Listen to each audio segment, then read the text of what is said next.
All right, cut the shit. And now we read from a different sort of book. Zealots, the life, the life and times of Jesus of Nazareth. Beautiful picture, would you say? Let us go. I'm only gonna skip the first sentence here, and we'll see where it goes. Festival season in Jerusalem, a time when Jews across the Mediterranean converge upon the holy city, bearing fragrant offerings to God. There are in the ancient Jewish religion a host of annual observations and celebrations that can only be performed here inside the Temple of Jerusalem, in the presence of the high priest who honors the most sacred feast days: Passover, Pentecost, the harvest festival of Sukkot, for himself, all the while pocketing a healthy fee or tithe, as he would call it, for his trouble. And what trouble it is! On such days, the city's population can swell to more than 1 million people. It takes the full force of the porters and lower priests to squeeze the crush of pilgrims through the Huldah gates at the temple's southern walls, to herd them along the dark and cavernous galleries beneath the temple plaza and guide them up the double flights of stairs to lead to the public square and marketplace known as the Court of Gentiles.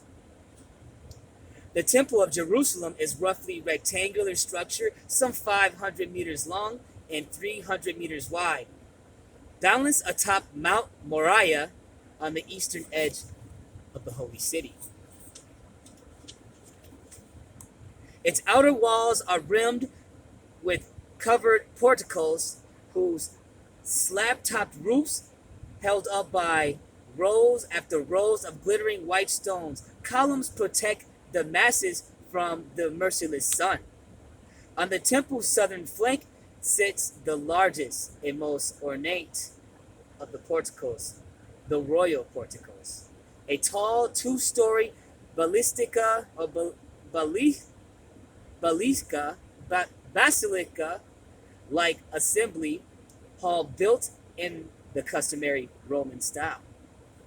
This is the administrative quarters of the Sanhedrin, the supreme religious body and highest judicial court of the Jewish nation.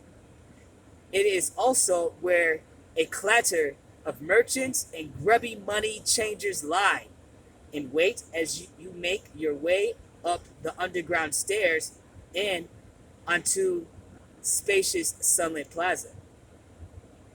The money changers play a vital role in the temple. For a fee, they will exchange your foul foreign coins for the Hebrew shekel, the only currency permitted by the temple authorities. The money changers will also collect the half shekel temple tax that all adult males must pay to preserve the pomp and spectacle of all you see around you. The mountainous and burning incense and the ceaseless sacrifices, the wine libations, and the first fruits offering, the Levites' choir belting out psalms of praise, and the accompanying orchestra thrumming lyres and banging cymbals. Someone must pay for the necessities. Someone must bear the cost of the burnt offerings that so please the Lord. With the new currency in hand, you are now free to pursue the pins lining the periphery walls to purchase your sacrifice, a pigeon, a sheep. It depends on the depth of your purse or the depth of your sins. If the later transcends the former, do not despair. The money changers are happy to offer the credit you need to exchange your sacrifice. There is strict legal code regulating the animals that can be purchased for the blessed occasion. They must be free of blemish, domesticated, not wild. They cannot be beasts of burden, whether ox or bull or ram or sheep. They must have been reared for this purpose alone. They are not cheap. Why should they be? The sacrifice in the temple's primary purpose. It is the very reason the temples for the temple's being. The songs, the prayers, the readings, every ritual takes place here, arose in service of this singular and most vital ritual. The blood libation not only wipes away your sins, it cleans the earth. It feeds the earth, renewing and sustaining it, protecting us all from drought or famine or worse, the cycle of life and death. That the Lord, in his omnificence, has decreed is wholly dependent upon your sacrifice. This is not the time for thrift. So purchase your offerings and make it a good one. Pass it on to any of the white-robed priests roaming the temple plaza. They are the descendants of Aaron, the brother of Moses, responsible for maintaining the temple's daily rites, the burning of incense, the lighting of lamps, the sounding of trumpets, and, of course, the sacrificial offerings. The priesthood is a hereditary position, but there is no shortage of them, certainly not during the festival season. When they arrive in droves from distant lands to assist in the festivities, they cram the temple in 24-hour shifts to ensure that the fires of sacrifice are kept aflame day and night. The temple is constructed as a series of tiered courtyards, each smaller, more elevated, and more restrictive than the last. The outermost courtyard, the court of Gentiles, where you purchase your sacrifice, is a broad piazza, open to everyone, regardless of race or religion. If you are a Jew, one free of any physical affliction, no leper nor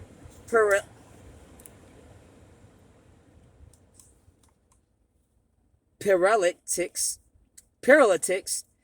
and properly purified by ritual bath, you may follow the priest with your offering, through a stone lattice fence, and proceed into the next courtyard, the court of women. A plaque on the fence warns all others to proceed no further than the outer court on pain of death. Here is where the wood and oil for the sacrifices are stored. It is also the furthest into the temple that any Jewish woman may proceed. Jewish men may continue up a smaller semicircular flight of stairs through the Nicanor gate and into the court of Israelites. This is as close you will ever be to the presence of God. The stink of carnage is impossible to ignore. It clings to the skin, the hair, becoming a noisome burden you will not soon shake off. The priests burn incense to ward off the fetor of disease, but the mixture of myrrh and cinnamon, saffron, frankincense cannot mask the insufferable stench of slaughter. Still, it is important to stay where you are and witness your sacrifice take place in the next courtyard, the court of priests. Entry into this court is permitted solely to the priests and temple officials, for this is where the temple's altar stands, a four-horned pedestal made of bronze and wood, 5 cubits long, 5 cubits wide, belching thick black clouds of smoke into the air. The priest takes your sacrifice to a corner and cleanses himself in a nearby basin. Then, with a simpler prayer, he slits the animal's throat, and assistant collects the blood in a bowl to sprinkle on the four-horned corners of the altar. While the priest carefully disembowels and dismembers the carcass, the animal's hide is his to keep. It will fetch a handsome price in the marketplace. The entrails of the fatty tissue are torn out of the corpse, carried up a ramp to the altar, and placed directly atop the eternal fire. The meat of the beast is carved away carefully and put to the side for the priest to feast upon after the ceremony. The entire liturgy is performed in front of the temple's innermost court, the Holy of Holies. A gold-plated columnar sanctuary at the very heart of the temple complex. The Holy of Holies is the highest point in all of Jerusalem. Its doors are draped in purple and scarlet tapestries, embroidered with a zodiac wheel and panorama of the heavens. This is where the glory of God physically dwells. It is the meeting point between the earthly and heavenly realms. The center of all creation, the Ark of the Covenant containing the commandments of God, once stood here, but that was lost long ago.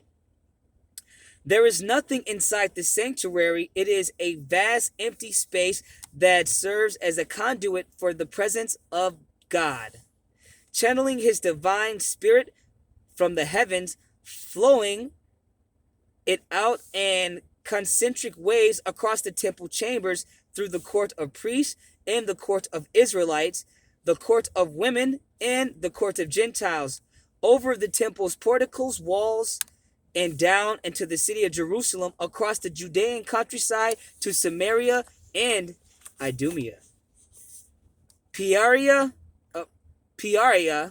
and Galilee, through the boundless empire of mighty Rome, and onto the rest of the world, to all peoples and nations, all of them Jew and Gentile alike, nourished and sustained by the Spirit of the Lord of creation, a spirit that has one sole source and no other, the inner sanctuary, the Holy of Holies, tucked within the temple and the scared city of Jerusalem. Entrance to the Holy of Holies is barred to all save the high priest, who at this time, 56 CE, is a young man named Jonathan, son of Ananus. Like most of his recent predecessors, Jonathan purchased his office directly from Rome, and for a hefty price, no doubt. The office of high priest is a lucrative one, limited to a handful of noble families who pass the position between them like a legacy. The Lord priests generally come from more modest backgrounds. The role of the temple and Jewish life cannot be overstated. The temple serves as a calendar and clock for the Jews. Its rituals mark the cycle of the year and shape the day-to-day activities of every inhabitant of Jerusalem.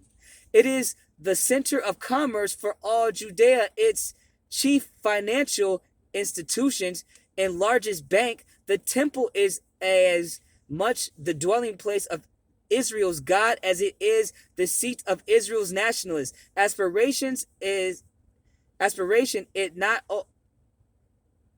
It not only houses the sacred writings and scrolls of the law that maintain Jewish religion. It is the main repository for the legal documents, historical notes, and genealogical records of the Jewish nation. Unlike their heathen neighbors, the Jews do not have a multiplicity of temples scattered across the land. There is only one cultic center, one unique source for the divine presence, one singular place, and no other where a Jew can commune with the living God. Judea is, for all intents and purposes, a temple state. The very term theocracy was coined specifically to describe Jerusalem. Some people have entrusted the supreme political powers to monarchies, wrote the first Jewish historian Flavius Josephus. Others to oligarchies, yet others to the masses. Democracy, our law-giving God, however, was attracted by none of these forms of polity, but gave to his constitution the form of what is forced expression be permitted, may be termed in theocracy, placing all sovereignty and authority in the hands of God. Think of the temple as a kind of feudal state employing thousands of priests, singing porters, servants, and ministers while maintaining vast tracts of fertile land tilled by temple slaves on behalf of the high priest and for his benefit. Add to this the revenue ranked in by the temple tax and the constant stream of gifts and offerings from visitors and pilgrims, not to mention the huge sums that pass through the hands of the merchants and money changers, of which the temple takes a cut. And it is easy to see why so many Jews view the entire priestly nobility and the high priest in a particular as nothing but a band of avaricious lovers of luxury, to quote Josephus. Picture the high priest Jonathan standing at the altar, incense smoldering in his hand, as it is easy to see where this amenity comes from. Even his priestly garments, passed down to him by his wealthy predecessors, attest to the high priest's opulence. The long sleeveless robe dyed purple, the color of kings, and fringed with dainty tassels and tiny gold bells. Soon to the hem, the hefty breastplate speckled with 12 precious gems, one for each of the tribes of Israel. The immaculate turban sitting upon his head like a tiara, fronted by a gold plate on which is engraved the unutterable name of God. The Urim and Thummim, a sort of sacrifice dice made of wool and bone that the high priest carries in a pouch near his breast, and through which he reveals the will of God by casting lots. All of these symbols ostentation are meant to represent the high priest's exclusive access to God. They are what make the high priest different. They set him apart from every other Jew in the world.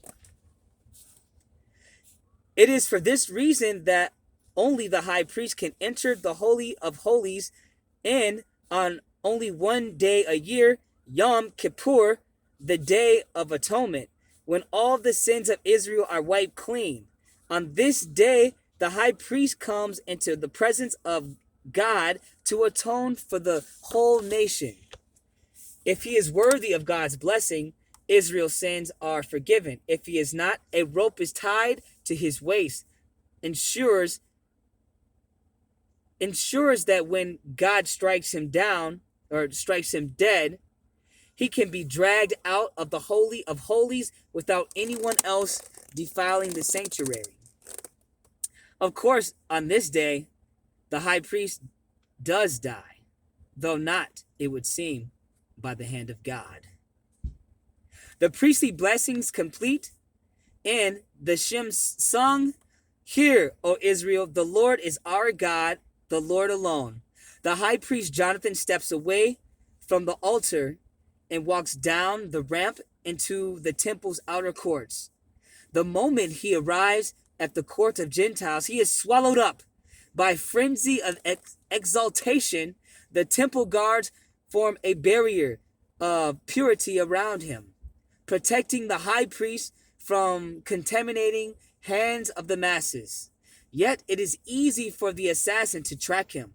He does not need to follow the blinding glare of his bejeweled vestments. He needs only listen for the jingle of the bells dangling from the hem of his robe. The peculiar melody is the sure sign that the high priest is coming. The high priest is near. The assassin elbows through the crowd, pushing close enough to Jonathan to reach out an invisible hand, to grasp the sacred vestments, to pull him away from the temple guards and hold him in place just for a moment or just for an instant. Long enough to unsheathe a short dagger, to slide it across his throat, a different sort of sacrifice. Before the high priest's blood spills onto the temple's floor, before the guards can react to the broken rhythm of his stride, before anyone in the courtyard knows what has happened, the assassin has melted back into the crowd. You should not be surprised if he is the first one to cry, "Murder." Call halal Yahweh Ba'ashem Yahweh Shai Mashiach. Salah.